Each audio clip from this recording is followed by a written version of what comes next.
Bonjour à tous, une nouvelle vidéo dans cette série sur le génie logiciel. Et cette vidéo, j'ai eu envie de la faire sur Docker. Docker, c'est complètement génial. C'est une solution qui va nous permettre de créer des environnements en exploitant ce qu'on appelle des containers. Alors, qu'est-ce que c'est Docker? Donc, d'une manière très générale, c'est une solution légère qui est plutôt utilisée en production. Donc on le voit ici dans le logo, donc on a cette fameuse baleine avec des conteneurs dessus. Donc Docker va exécuter des conteneurs et dans les conteneurs on va pouvoir mettre les services qu'on veut utiliser. Donc ça peut être une base de données, ça peut être une distribution Linux, ça peut être un serveur web, ça peut être un serveur d'intégration, ça peut être un serveur qui va exécuter nos tests. Alors, l'intérêt de ces conteneurs, c'est que les conteneurs sont isolés. Ça veut dire que si jamais il y en a un là, hop, il y en a un qui tombe en panne, eh bien les autres ne vont pas tomber en panne. Et donc du coup, on sera un petit peu protégé de tous ces aléas. Pour autant, ils sont aussi connectés via des réseaux virtuels. Alors, ça va permettre de gérer un peu l'accès aux conteneurs et puis surtout de faire du partage de données, partage d'informations entre les conteneurs. Alors le point qui va m'intéresser ici dans notre contexte de génie logiciel, c'est aussi et surtout que les conteneurs sont portables. Pourquoi? Parce qu'ils sont définis, on verra cette notion, par des images. Donc une image, c'est une description statique de tout ce qui peut tourner dans le conteneur. Donc la version de Linux, la version du langage, la version du compilateur, etc. Tout ça on le spécifie dans l'image. Et quand on va exécuter un conteneur, eh bien on va devoir dire de quelle image est issu ce conteneur. Enfin, c'est très léger. C'est beaucoup plus léger qu'une machine virtuelle et donc on peut exécuter de nombreux conteneurs très rapidement. Et donc du coup, l'intérêt pour moi, c'est de faire du DevOps. Conteneur, c'est plutôt une solution, Docker, c'est plutôt une solution légère de production. Mais ce qui va m'intéresser, moi, c'est d'utiliser dans un cadre DevOps, c'est-à-dire que moi, je suis développeur, j'ai développé mon code, je veux l'exécuter sur un serveur web. C'est souvent très compliqué de déployer le code sur le serveur web. Eh bien, je vais utiliser Docker. Je vais mettre dans un conteneur le petit serveur web et je vais déployer mon code sur ce petit conteneur et je vais pouvoir le tester. Donc là, c'est super intéressant parce que je réduis l'écart qu'il y a entre le développement, les développeurs classiques, et ce qu'on appelle la production ou les opérationnels. Ça veut dire que moi, développeur, je suis capable d'avoir un environnement qui est complètement égal à un environnement de production. J'ai les mêmes versions de ce qui tourne en production et voire même ce qui se passe de plus en plus, c'est que les gens qui sont du côté de la production utilisent Docker pour faire tourner leur application. Donc il y a de moins en moins de frontières et c'est tant mieux, ça évite beaucoup de soucis. Alors avant d'expliquer comment on utilise, parce que cette vidéo c'est surtout sur l'utilisation de Docker et pas comment ça marche, il faut rapidement un petit peu expliquer ce qui se passe à l'intérieur. Alors c'est très schématique, mais grosso modo vous avez votre système, votre ordinateur qui est là avec son système d'exploitation, ça peut être macOS, ça peut être Windows ou ça peut être Linux.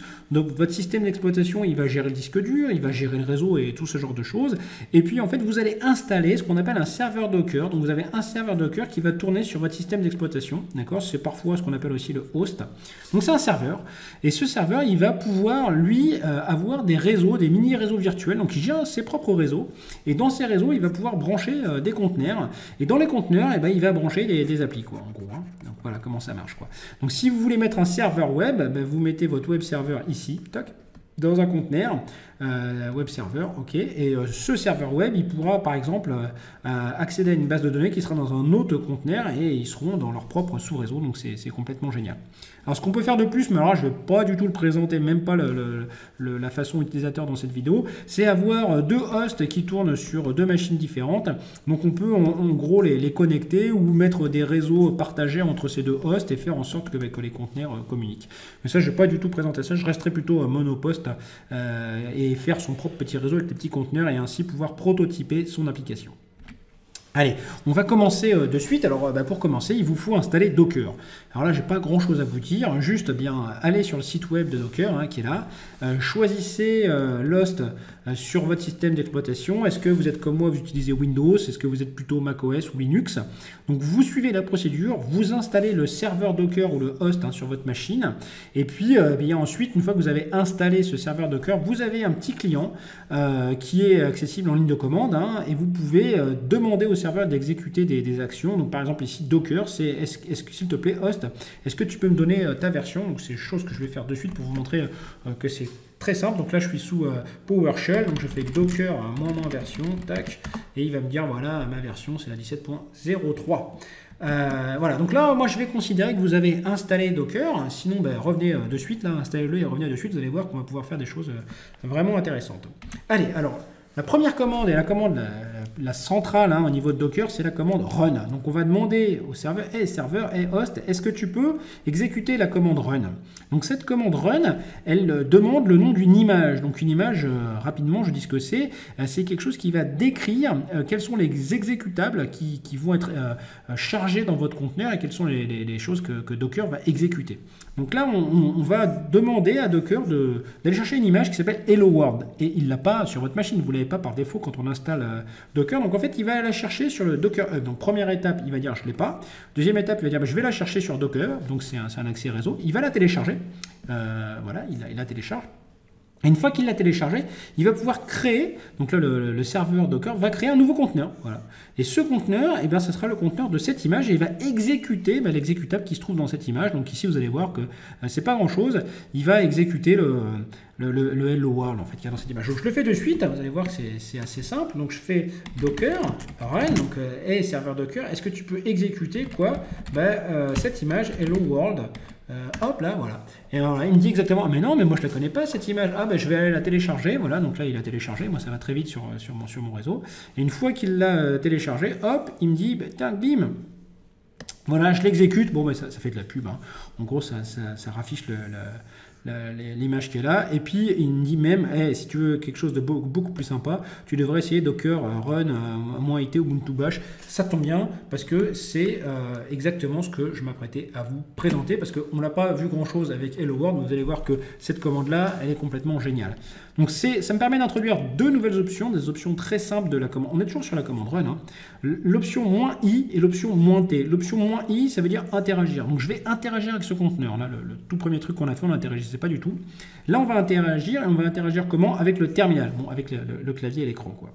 Et donc, du coup, on va refaire une commande. Docker, s'il te plaît, est-ce que tu peux exécuter en mode TI? Et qu'est-ce que tu peux exécuter? Ubuntu. Alors là, vous n'allez pas le croire, mais si, il y a une image de la distribution Linux Ubuntu, et il y a plein d'autres distribs sur Docker. Donc là, carrément, on peut demander à Docker d'exécuter Ubuntu, et quelle commande? Le bash d'Ubuntu. Alors là, c'est complètement impressionnant, vous allez voir. Toc. Donc je vais laver un petit peu mon écran, parce que sinon on ne va pas voir grand-chose. Donc je fais exactement ce que j'ai dit, Docker, run, -ti, donc en mode terminal interactif. J'exécute quoi? Ubuntu. Et je veux quoi? Le bash. Hop, et voilà. Donc, ça y est. J'ai un bash Linux Ubuntu et je suis en mode root. Alors, je peux faire, je suis vraiment dans un bash Linux, je peux faire apt-get update. Hop, je mets à jour le package d'installation et donc là j'ai vraiment, c'est comme si je venais d'installer Linux. Vous avez vu un petit peu la rapidité, c'est super léger. Voilà, donc là j'ai mis à jour mon apt-get là, donc du coup je vais pouvoir installer apt-get install. Je vais installer quoi? Je vais installer Git. Hop là, voilà. Donc là, j'installe Git. Est-ce que tu veux continuer? Bien sûr que je veux continuer. Ok, donc il est en train d'installer Git et je vais pouvoir utiliser Git, faire un Git clone. Et puis ensuite, pourquoi pas installer un Node.js, exécuter du JavaScript ou installer un Apache, etc. quoi. Donc vous voyez un petit peu la puissance de Docker. On peut très rapidement construire ses propres Docker, ses propres conteneurs, pardon, et exécuter dedans l'application qu'on a envie d'exécuter. Alors, est-ce qu'il a terminé? Il a terminé. Je peux, vous voyez, j'utilise Git, voilà. Donc j'utilise Git et je fais ce que je veux avec. Ok, allez, on continue. Alors, au fait, pour sortir de la commande, là, il faut taper exit, chose que je vais faire de suite. Exit, voilà, boum, j'ai fini, mon conteneur est fermé. Alors maintenant, je vais vous expliquer un petit peu plus le cycle de vie d'un conteneur. J'ai quelques slides là-dessus. Donc, il y a 2-3 petites commandes. Alors, la commande run, vous la connaissez. Il y a une autre commande qui est assez pratique, c'est create. Donc, create, là, en gros, qu'est-ce que ça fait? Ça n'exécute pas réellement le conteneur. Ça fait tout pour préparer son exécution. Donc, ça l'installe, en fait. Hein. C'est un petit peu particulier. Parfois, on a envie d'installer des conteneurs et on la démarrera après. Une petite option assez pratique qui est moins name, qui permet de donner un petit nom à nos conteneurs, parce qu'on va pouvoir après jouer un petit peu avec les démarrer, les stopper, ce genre de choses. Donc en leur donnant un petit nom, c'est assez sympa. Et cette commande PS là qui permet de lister quels sont les conteneurs qui sont installés ou démarrés actuellement par le host. Alors si on met pas d'option, ça ne présente que les conteneurs démarrés, et si on met -a, ça présente les conteneurs installer et démarrer ceux qui sont dans notre machine, et on va voir que ça va nous fournir plein d'informations, l'ID du conteneur, de quelle image il vient, quelle commande il exécute, quand il a été créé, etc., et son petit nom. Si je le fais ici, vous allez voir que c'est assez rapide. Pardon. Docker PS, il n'y en a aucun qui tourne, parce que le dernier, je ne sais pas si vous vous rappelez, j'ai fait exit. Docker PS-A, donc c'est le fameux conteneur, les deux conteneurs que j'ai lancés, le Hello World hein, que j'avais lancé au tout début, et le Ubuntu. Donc si je vais un petit peu vers la droite, on voit que Docker leur a donné des noms un petit peu marrants, et si j'avais utilisé l'option, ce que je vais faire ici d'ailleurs, si je fais Docker run -it -name, je vais l'appeler Xav, Xav conteneur, allez Xav 1 tout simplement, Ubuntu bash. Voilà, donc là c'est comme tout à l'heure, hein, j'ai un bash, exit, et si je fais un docker ps-a, voilà, j'en ai 3, ce qui est normal.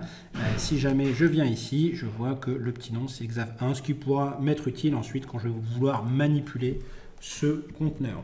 Allez, on continue rapidement sur le cycle de vie des conteneurs.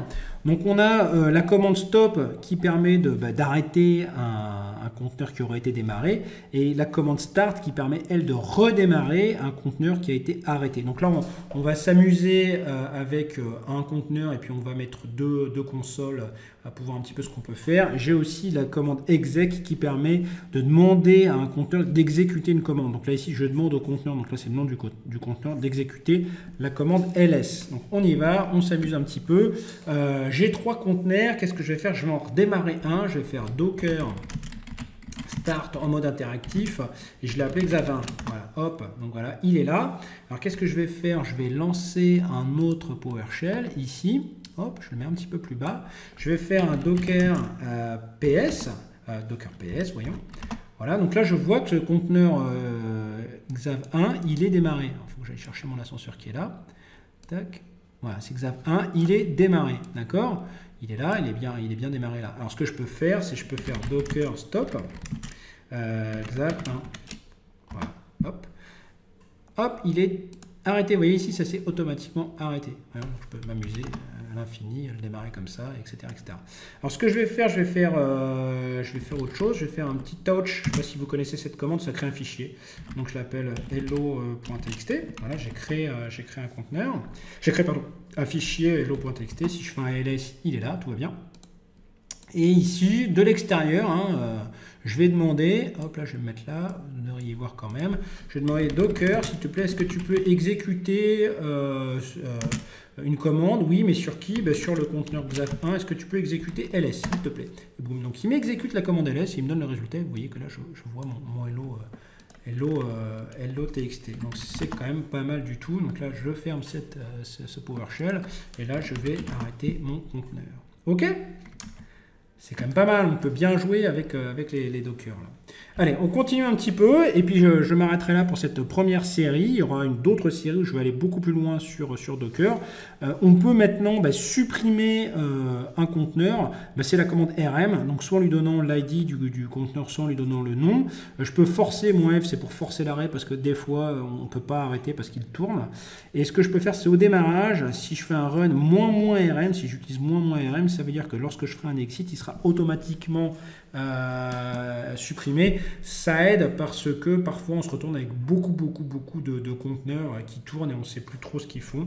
Donc ici, voilà, ce que je vais faire, c'est que je vais faire un docker ps-a, et je vais tous les tuer. Docker rm, donc je prends, moi j'ai l'habitude de faire ça, je copie-colle leur id, je peux les mettre à la chaîne. Tac.